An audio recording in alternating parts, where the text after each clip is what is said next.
I'm Rob Perry. I'm the transportation director from Richland County. And you know, if you have hatred or anger towards the Department of Transportation, I worked there for 14 years before coming to the county, which I talk about them now too. But you're welcome to voice your issues with them as well. You know, the Richland Penny Program, that's something that's been given out. You've got a monthly report that we put out every month. But what I wanted to do first is talk a little bit about why there are transportation sales tax programs, tell you about our program, and then they'll let you throw whatever rotten food you've got left and ask any questions you might have. Can anybody tell me why counties are doing transportation programs in this state? Anybody? That's a good point. Anybody else want to say anything further about that? I didn't get a question, I'm sorry. Why are counties doing transportation sales tax programs in this state? All right, there's three numbers I want to give you. 1987, 4, and 3. 1987 was the last time the Department of Transportation had a gas tax increase. Can you buy a house for what you did in 1987? Can you buy a car for what you did in 1987? Do you think the Department of Transportation could pave a road for what they did in 1987? They can't. And I'm not here to sing the praise of the department. Again, I have to coordinate with them on my projects that are benefiting their roads. So I've got a lot of opinions about them most days, and sometimes they're not nice. But 1987 is the key word. And another thing is, back in the 50s, I believe it was, our legislature, as most of y'all know, our economy was built on agriculture, right, in this state. So our legislature, in their grand wisdom, decided that the state needed to maintain all the farm-to-market roads, not just the interstate, the U.S. routes, and the SC routes, but all the little state secondary roads that have a little S that are usually in a rural area. Some of them are city streets. What that did is that made, this is where number 4 comes in, that made the state of South Carolina have to maintain the 4th largest road network in the nation. This little state is responsible for maintaining the 4th largest road network. And they're the 3rd least funded in the nation. Thank God for Mississippi and whoever the other one is. But so when you think about it, it's really pretty doggone simple. You got the 4th largest network to maintain, and you're the 3rd least funded. You hadn't had your funds increase in 1987. As we all know, inflationary costs go up. And that's how we get to county transportation sales tax programs. I think it's always important to point that out. And what I'm going to roll through is, we have interns at work, and I always try to explain to them the history of transportation. This is the history of the U.S. and the interstate system. Most of y'all know the interstate system came after World War II when we realized that Europe had such better road networks. We thought if we ever have a World War III and it's on our soil, we're going to have some serious trouble getting our vehicles across the country to fight. And that was really one of Dwight D. Eisenhower's big pushes in the 1956 Highway Act. Interstate systems, 42,000 miles, 1,600 interchanges. In South Carolina, there are 41,000 miles of roads that the DOT maintains, and 60,000 of them are total roads in the state. But the state is supposed to maintain 41,000 miles. And then my stats might be a little bit different than Ishmael's, but roughly 550 miles of paved roads. I think he said 560 because I'm continuously paving some of his dirt roads for him, which makes his life better. And that draws down the dirt road inventory. So at the time I started, I think it was 236, but now we might be down to 220. Again, here's a comparison of local states. And nobody wants to pay more for gas. I don't want to either. But do you see the difference between us and the other southeastern states when it comes to gas tax? Each penny creates about $35 million a year in revenue for the state of South Carolina in your gas tax. And there's the federal gas tax, which is around 18 cents, and the state was around 18 cents. One of them's a penny higher than the other. I don't remember that anymore, but that just shows you we're lower than all the rest of them. Last year, Georgia increased their funding by $2 billion a year for roads, and their roads aren't near as bad as ours right now. Again, I'm not trying to sell you. I just want to put it in perspective. Where did the money come for repairing the roads that were repaired right after the flood? I know we had people from out of state coming. No, where was that money? Well, the way it works is you have to pay it up front, of the majority of it, and then FEMA will pay for some of the federal highways. So federal highways has a pot of emergency money for emergency repairs for declaration on the state roads, and ours too, depending on the situation. But you've got to, after the governor declares, that's a great question, state of emergency, they have to be all spent within 180 days. on the federal highway side, emergency. The FEMA's a little bit different. I think they have up to like 2 years maybe. You would know better than I would. 15 months. But so that's a great question. But that's another thing is it's not 100% reimbursed. If you're lucky and you did all your paperwork right, and you'll probably learn about this next week, you only get reimbursed 90%. So that's why you've seen the General Assembly saying of this $1.2 billion surplus they think they have, they're pushing some to the DOT to help pay for that 10% match, and they're pushing some to the counties because counties aren't used to this kind of event to have to cover 100% and then hope 2 years later they get 90% back. That's a problem. This is the DOT budget, $1.6 billion, which is a huge number. It says 1628 million, but it's 1.6 billion, how it's broken up. I'm almost through here. These are the other counties that have sales tax programs or transportation programs. And York County is the granddaddy of them all. 1997 was their first one. They were an 8-year program, and those are some statistics. They've gone through. They're on their third 8-cent or a penny iteration for 8 years. I'm gonna go fast because I want to tell you about our program. But that just kind of tells you the scope of 211 million to 161 million. Charleston County is the only one that's a multi-decade program like Richland County. It's 25 years, $1.3 billion. And as you all know, the coast gets a lot of visitors from outside of the area, so that's why they can raise so much money. There's only a half cent. Half cent is raising that much money over 25 years. They're about to put another half cent on their referendum in the fall and they expect $2 billion in collections from projects. But if y'all have ever been down to Charleston, they've got some transportation issues. Dorchester County, that's another one. Theirs is an 8-year program roughly, and it's 125 million. But only have 22 projects. A lot of these ones that are 8 years, they just pick a handful of projects, and that's what I want to get to before I get to the Richland County. Beaufort, 10 projects, 152 million. Florence, they're on their second iteration. And again, the first one was only 7 projects. And the second group had more. I put numerous because it was kind of a weird mixed bag category. And it wasn't just roadway projects. They had some strange ones, kind of like Lexington County tried and failed with. Horry County, they pull in about $500 million in 7 years. And theirs is going back on in the fall. And the interesting thing about Horry is I think like 65, 70% of their funds come from those people that visit Horry County and don't live there. And ours is maybe a 30% is ours are from out of county is what the study showed. Berkeley, 7 years, 133 million. Almost finished. And then there's us. We're at $1.07 billion over 22 years. And I'm going to jump to the other presentation that shows about ours.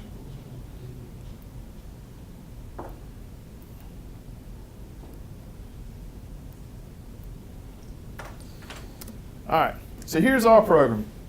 It was on the ballot in November 2012. It was on in 2010 as well. In 2010, it was $1.3 billion over 25 years. It failed, and I was back when I was at the DOT, my former life, and went back to the drawing board and said, okay, this 25 years at $1.3 billion is too much. We're going to bring it down a little bit to $1.07 billion for 22. The big thing that most people don't know is how the project list was created. The county put in a study.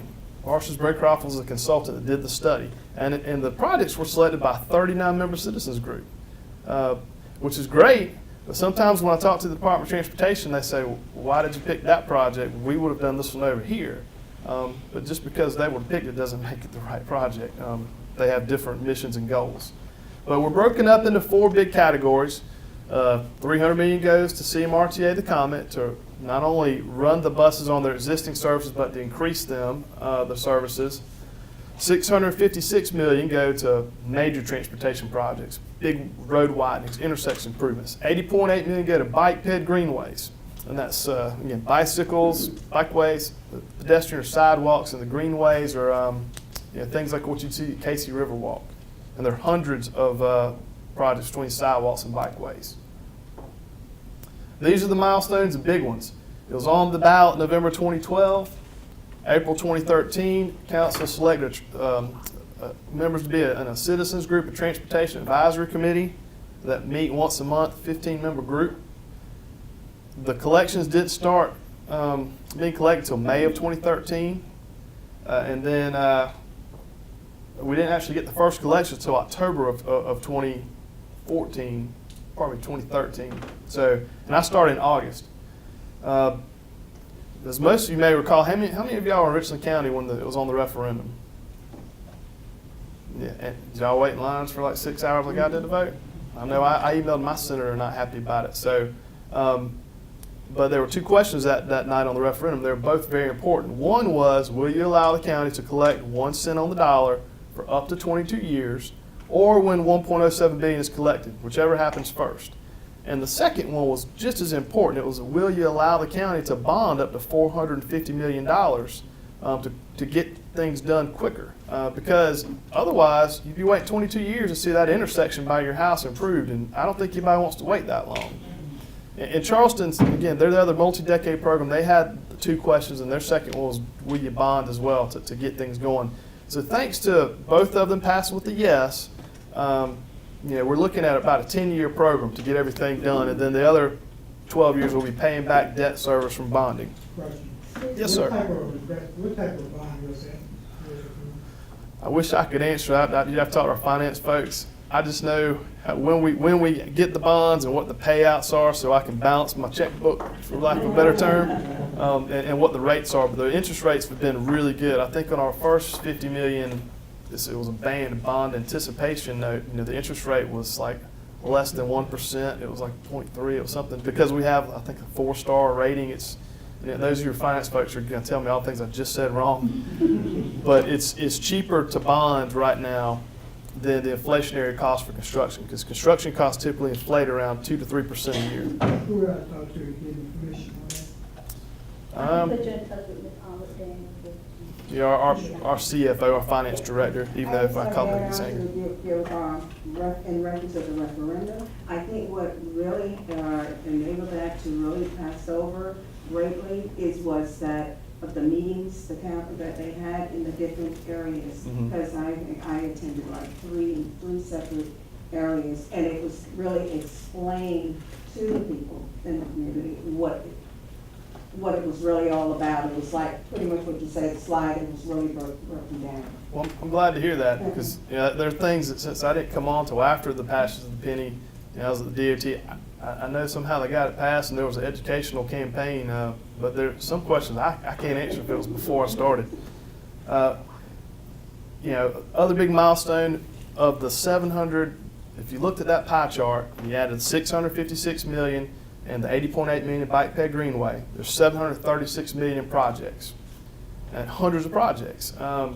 We've got 276 million in road widenings, 14 widenings, 198 million in special projects, 42.3 million in intersection improvements. I could wear you out with numbers all day long, but the big thing that you need to take away is of the 736 million in projects, 491 million are on DOT maintained roads. We're the only county in the state of South Carolina that can say we're going to improve the DOT roads at the tune of around $500 million. But if you're going to do that, you got to have an agreement to say what you're going to design it to.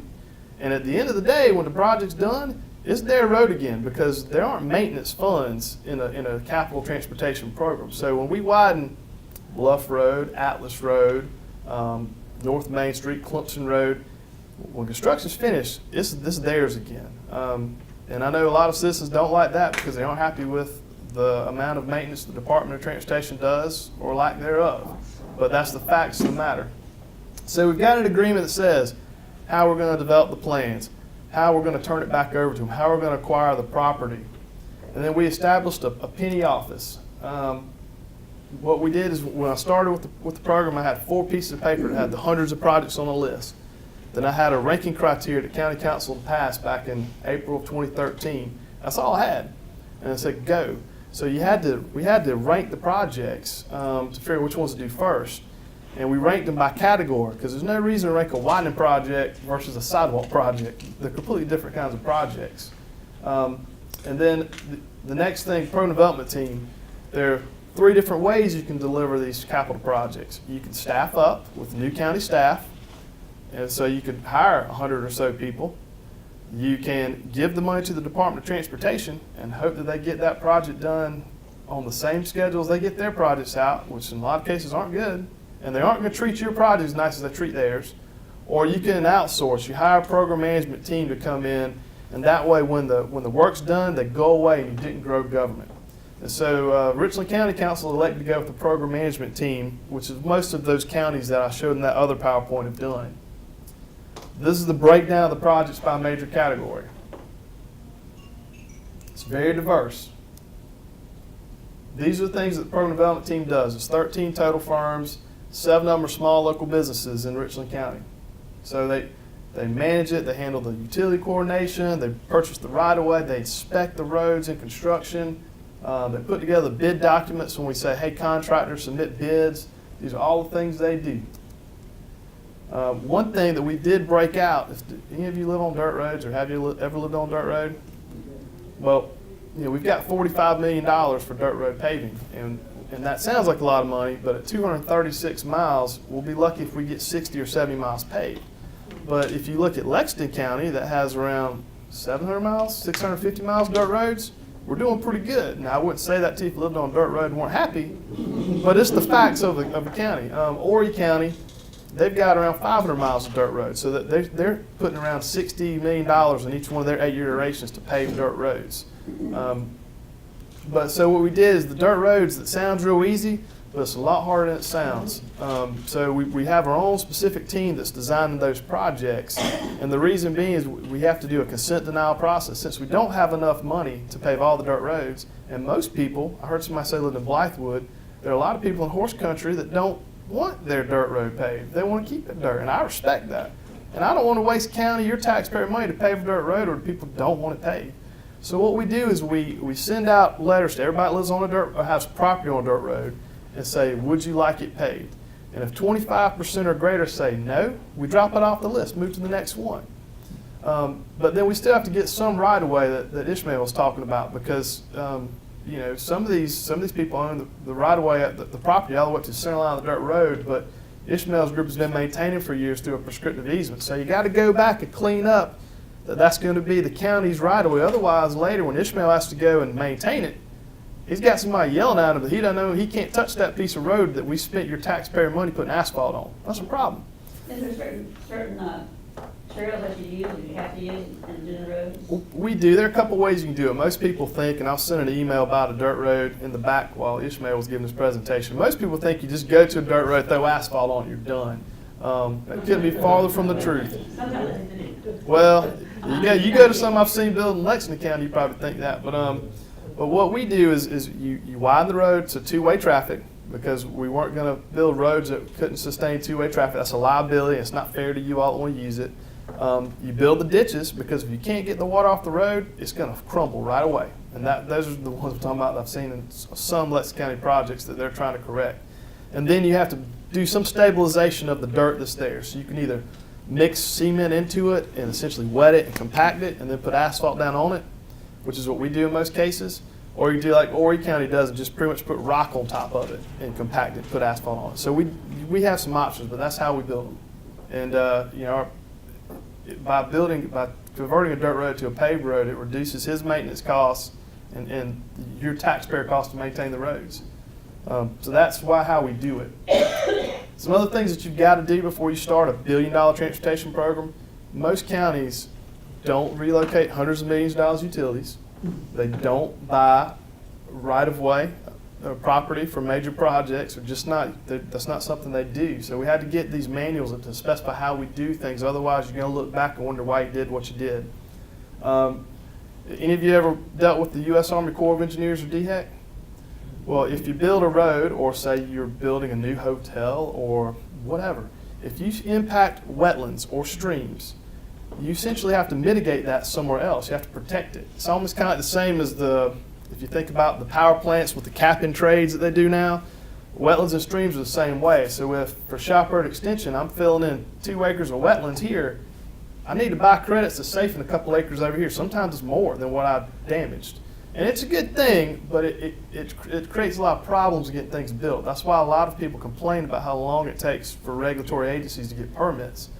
So we got council to agree to purchase around 1,800 acres of land right beside the Congaree Congaree National Park down off Bluff Road. And we've been working for 2.5 years to convert this to a mitigation bank. So every time we build a road and we hit a wetland or stream, we can pull from those credits.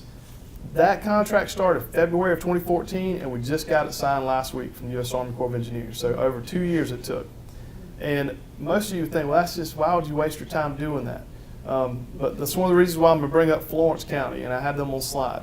They had 7 or 10 major widening jobs. It was an 8-year collection. They had all the projects designed, all the property purchased, couldn't take any construction because they couldn't get a permit for the mitigation for the impacts. And so then they had to go try and develop a bank after the fact. So all the citizens like you paid a sales tax for 8 years to get that road wide in front of your house, and you had nothing to show for it. So we try to be proactive and get that going on the front end. And on top of that, our agreement allows us, we believe there are going to be excess mitigation credits for wetland stream. And so we can sell those credits, and then we put that money back into our program. And what's important is that what I should be thanking you for, and the Department of Transportation should be thanking you for, is the Department of Transportation has already lined up and want to buy credits from our bank because there aren't any mitigation banks around. So I-20 widening, some of these big interstate widenings that the DOT is about to try and do, they're already saying, can we purchase these excess credits from you, Richland County, otherwise we can't build the project. So there's even a greater effect than just the program. We're helping the state in a second way. So what is your definition of mitigation? What's your kind of definition of mitigation? It's essentially a huge piece of property that's got wetlands and streams, and you've got to preserve some of it, and then you have to restore some other parts. So So it's balanced. that's right. And so the way the government looks at it is you can't just do preservation, you also have to do restoration. So let's say that 1,800 acres had a bunch of area that would have been free flowing streams, but somebody dammed it up for farming or hunting or whatever. Well, if you take those dams and dikes out, then you restored it. And the DOT did it 20 years ago with the island, and that's how they pulled Sandy Island. That's how they pulled their credits for about 10 years. They bought a whole island along the coast and did this. And then the last thing, once we ranked our projects, we laid out a 5-year plan on our website, so County Transportation Improvement Program. So you can go out there and see, if you want to know when Atlas Road is going to go to construction, we'll tell you what calendar year we start design, what calendar year we start purchasing property, and what calendar year we are approved to go to construction. All right, these are some accomplishments today. This mill said 8 miles, I think, of dirt roads. I'm tracking 9, but I think I must have rounded up, he rounded down, but at least we're close. That was very close. 13 miles of resurfacing. Tuesday night, we got council to approve a contract for 20 miles of countywide resurfacing. One thing we're starting to see, and this is a thing about your legislature and their grand wisdom, by them not wanting to do a long-term spending plan for the DOT, but they just keep pushing money to the county transportation committees and say, go do good things. This is what they did last year. It's like $215 million. I think our CTC got over 10 extra million, and that's great. But the problem with that is if you're a big paving contractor, and there are only a handful of middle ones, there are about 4 big ones, are you going to staff up and start increasing your paving crews and buying more paving machines if you're not sure if there's going to be continuous future work coming? You're not. So what happens when they flood the market at one time, but they don't show they're going to do it consistently, it drives up the price. So we're seeing prices go up on asphalt, and not just us, Horry County. They were getting asphalt for $65 a ton last year. They get a yearly asphalt contract. It's up to $95 right now. Go ahead. What's the interstate 1 mile price now? Just 1 mile. It used to be $1 million per mile. Yeah, like a lane mile. It's probably pretty close. I had a 15 miler I did with concrete for $36 million, but that was both directions, high strength, and we closed it. And then I did another 15 miler for about $50 million, but that's about 4 years ago. So you can just divide. So it's still about $1 million a mile. It's a good question. These are the projects in construction. We always have resurfacing and dirt roads construction at any given time because we've got $40 million in resurfacing, $45 million for dirt roads.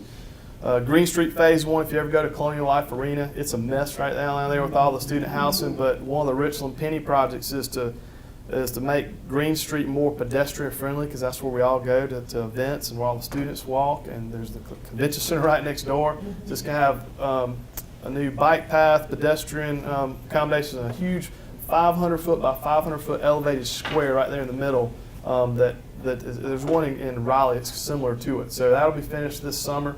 Lincoln Tunnel Greenway. That's a greenway that's going to connect Finley Park to Elmwood, and that's under construction. Will be finished this summer. How many of you ever take your kids or grandkids to the zoo? How much do you like having to push your kids or grandkids in a stroller across the Act-Grade Railroad crossing? Does that seem safe? And y'all know the zoo gets over 1 million visitors a year. It's the #1 place to visit as far as not a town. So I had somebody say, no, Charleston's where everybody visits. I'm talking about like a destination. Exact attraction, thank you. But it's over 1 million a year. And so, one of the projects, our special projects, was to help improve access to Riverbank Zoo. We worked for years with the railroad to try and put a bridge under the railroad to make it in and out. But the railroad, it was going to be $25 million. We had $4 million for a project. So what it evolved to was building a pedestrian bridge from the new parking lots. So probably this fall, you won't ever have to walk across those railroads again with your kids. It's going to have elevators on both sides, and it's going to make it a lot safer. And we got 6 design build intersections in construction. We have a groundbreaking next Friday for one. If y'all live in the Northeast, anybody? Summit Parkway, which is a county intersection, is the first one that's turning dirt. We're also doing Clemson, North Springs, Rain right there by Sandhills, and Clemson and Risden, or pardon me, North Springs and Risden. So those are the 3 in the Northeast, and then that we're putting a roundabout outside of Ascot Plantation, which is District 1. And then we've provided $34 million to the Comet. Anytime. What exactly are you doing, and are they doing in that Rain Road area or in that right off North Spring? So you're building roundabouts, or briefly, like what are they? The Clemson North Springs Rain, we're putting a bunch of turn lanes in. Oh yeah, and that'll be built. We're buying the property right now, and I don't see how these people live along that road, just the traffic. I used to live off Rain Road, yeah, just 2-3 years ago.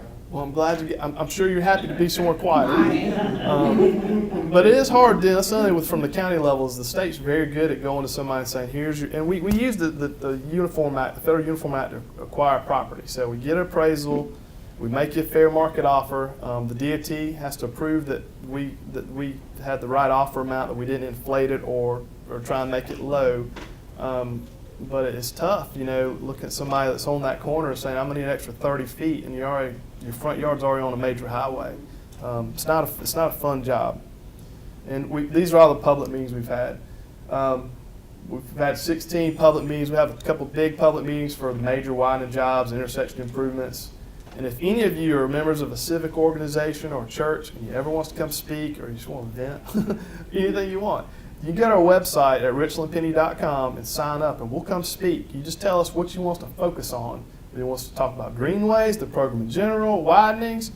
You want to talk about your house in the flood, I'll come. There's not much I can do, but I'll come. But that's what we're there for, because we want you to know how to find out the project information and the project schedules. And we have internships for the program development teams. If you have any college or high school age kids that are interested in transportation, this is their opportunity to work with designers, see something in construction. I wish I had a job like that in the summer. It would have helped. It might have driven me to be a dentist. I don't know. Sometimes you want it. This is our website, www.richlandpenny.com, and you can find, we have mapping features where you can toggle on any project category, all of them, and have different colors for widenings, intersections, sidewalks, bikeways, and you can zoom in and out. It's a Google map, and it'll tell you kind of in construction, in design. We also have under projects that CTIP that gives you the 5-year authorizations by phase, design, right-of-way construction. And we don't want to push any schedules anymore out than 5 years, because that really just be us just guessing. And the state only goes out 5. We advertise our public meetings. We have links to the Comet website. Anything, our expenditures, the monthly reports you see that has expenditures on page 5 at about $83.1 million in expenditures to date, all that's there. This is the mapping feature. So again, you go to it, you want to turn on our widenings, that might be greenways if it's green, but that shows you, and you can zoom in and out. These are our finances to date. It should match what you've got in your handout, but we've only spent $16.3 million in construction, but we've awarded 35. So what that means is I've got contracts I've got to pay for $35 million. That's how I budget my day. It's not about what I paid in invoices. It's what I'm obligated to pay to deliver it. Otherwise, we're going to have some problems. So we've had 83 million expenditures and 141 million sales tax to date, and 38 million dispersed to the economy. I think the slide before had it 34. I'll have to catch that one and clean it up. These are all the projects in design right now, and I can get you schedules for them. I've got a cool simulation for Clemson Sparkleberry Lane if y'all want to see a nerdy intersection improvement simulation. Yeah, that's Oh, is interesting. that the part of Clemson Road you're gonna widen between Two Notch and? That little neck down area that you're right. We hope to go to construction in 2017. We just got authorized by the state to start buying property, but luckily, I guess when the state widened it years ago, they'd already bought most of the right of way needed. There's 120 feet of right of way. Again, so 60 feet from center line both ways. The state already has that property, but there's certain areas, as you've probably seen, where the slopes are real steep. Yeah. And so our slopes, if we go up, our dirt's going to kick out at a 2-to-1. And that's where we're also going to need some mitigation bank credits for hitting a stream or something. We've got a bunch of neighborhood improvement projects, 63 million worth. And we're going to deliver some to construction that are in design right now this year, like Broad River Neighborhood.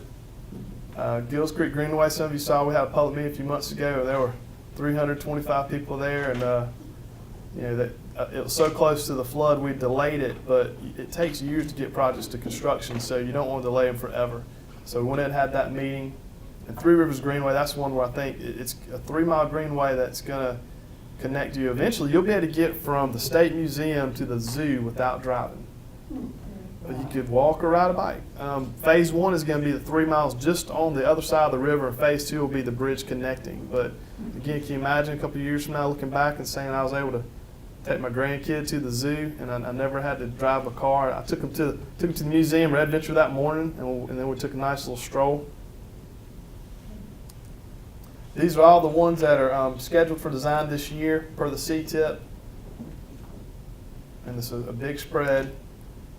And these are completed projects. It backs into the mileage I showed you, I think 9 miles on dirt roads and 13 miles resurfacing to date. Can anybody tell me how long it takes to get the federal highway standard to get a widening job to construction from the time that's approved in some type of document? 2.5, 3 years. 6 to 8 years is the federal highway's average to get a widening job construction. We're going to get Clemson Road in 2017, so that's 3 years. So I'm beating them. So that speed lane, that new traffic light on Alpine and Percival, it was easy because Fort Jackson donated the land. That was nice. Because it's hard to get sometimes property from the federal government. Sometimes it's go all the way up. How much does the federal government pay for like S77? How much will they pay for resurfacing? How much will they pay? That's a great question. And my DOT hat, I can answer that. It typically is an 80-20 match for anything federal money for like a federally maintained road, like a US route or SC route. They pay 80, but on interstate they pay, it's a 90-10 match. So the state has to pay 100%, they'll get a 90% reimbursement. And that's just because, again, the feds, they consider the interstate theirs, it just has to be on state property. I have a question in reference to 77. Mm-hmm. I moved back down here in 2004 when I retired from the Army. And since then until now, the section of I-77 between I-20 and, say, Garvis Ferry, maybe a little bit beyond that, Mhm. was resurfaced 3 times in like 4 years. Why is it? I mean, and it needs to be done again, because I was just using crappy. I can tell you the first time, if y'all noticed on certain asphalt roads, the first time they did it was I-26 near Charleston, but they did it that section too, and 20 right near that interchange. Have you ever noticed when it rains at certain asphalts, the water will kind of drain through the road and out? It's called open graded friction course. And it's great for safety because it gets the water off the road, so it reduces your hydroplaning. But I can tell you the first few years that they were putting it out, they didn't know what they were doing. They didn't do a good job of it, and it started raveling up. So when the state first started putting on interstates, they were having to come back and put a bunch in. I can't say why they've had to do it 2 more times though. It's horrible. I mean, one section, like 3 levels, and one level is completely down. And that's what, I mean, I don't even drive that at night anymore. yeah, and that's what when I ride that quite a bit too. I think you'll see where it's like just a big circle is gone for like a top layer about an inch, and that's that open graded fixturing course just coming up. And it's Now they're just paving over it again mhm. in sections. Again, really dangerous on those. Oh, I can only, yeah, they've got the specs about when they do asphalt paving. They try to only go an inch or inch and a half between lanes, but it's still, they never quite get there. That wide and that tall. Oh, yeah, I don't know anybody on a motorcycle riding interstate personally. That's just me. I'm scared in a car some days. But this is a dirt road we paved for Ishmael. I'm just gonna keep picking on my friend over there. We appreciate every inch of it. It's a team sport, it really is. It's in this full depth reclamation on Muskrat. I'm not sure if that was a dirt road or if that was, usually reclamation means that it was an asphalt road. It was in such bad shape, you essentially had to tear it up, mix some concrete into it, and then recompact it. You throw asphalt on top.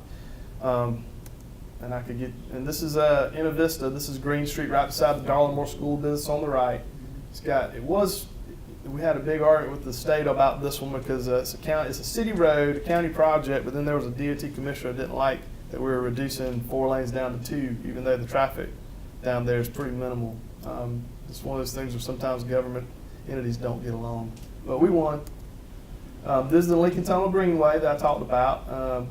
And so you'll be able to go from Finley Park to Elmwood. It connects to the other greenway that's kind of like the railroad tunnel that gets you to the Vista. So that's that in construction. This is just a look ahead of projects that are going to be complete in the next 6 months. So those of you in the Northeast Summit Parkway is one of them. And there are a lot of there's various sidewalks that will be finished.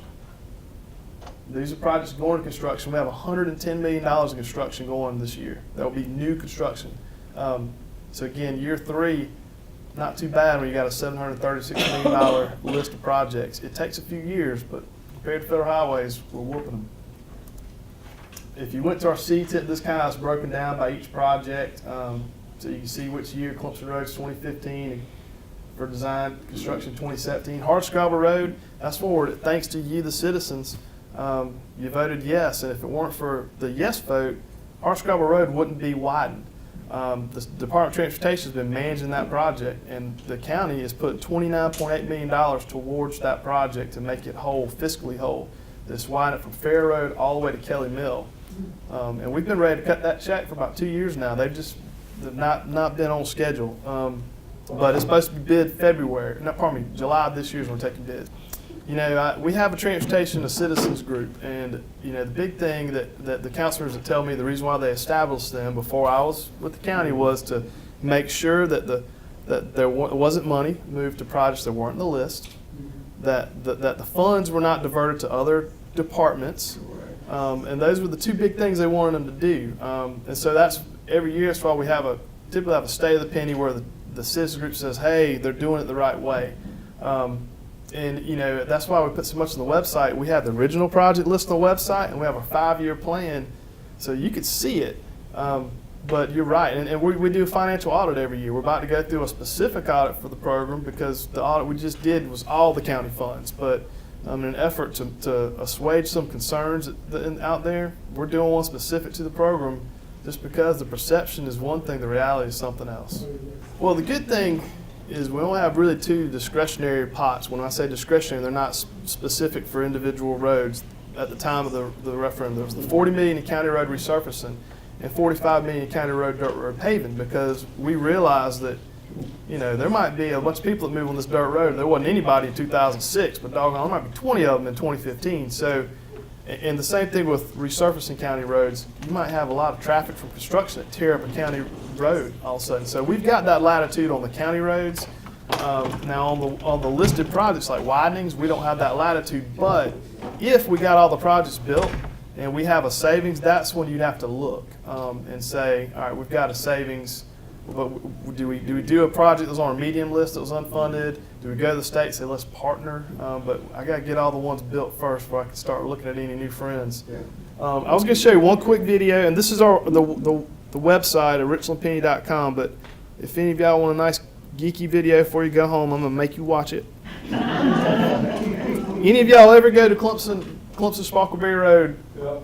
And what a nightmare that is. Yep. All right, well, I'm going to show you real active behind. All right.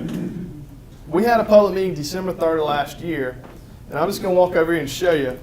This will be more like, this is I-20, this is Clemson Road, this is Sparkleberry, where it comes in. Well, the big thing is you've got about 800 cars right now, or probably 900 going this way, and 800 going that way. So there's really not one way that's controlling for design for. You got to deal with both directional movements.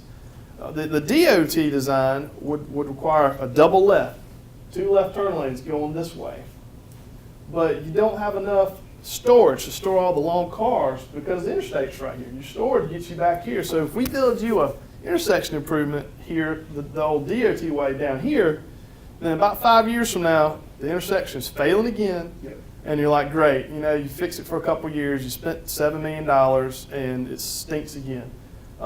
So what you could do, what the state would do, is they would push this intersection farther away, so that way they'd have more room to turn left, and then you would cul-de-sac this. But you see this big building right here? That's like mint julep and all that stuff. So then the county would be spending $2 or $3 million to buy that building, probably buy that building because we're so close, maybe buy that one. One of the things, so we had a public meeting, we showed this because that's the traditional fix, and then we showed this. Any of you ever go to Lexington Medical? Yeah. Where you get off the interchange, you're on the wrong side of the road for just a little bit and then you get back? Well, like I said, the big problem is there's so many cars going this way. So what you could do here, and this is what we're proposing, and we're going to do some more public outreach, but we've already had a public meeting, almost everybody wants this, is if this plan holds, when we get this construction, if you're on Clemson Road heading towards the interstate, you get to right here, you can be on that side of the road. And then when you get back here, we're going to swap you back over.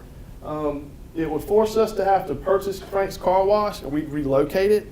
But all the other businesses, as y'all know, there's a lot of businesses on there. Those other alternatives we looked at, we would have to limit access to those businesses. You have to put concrete medians, it'd be right in, right out.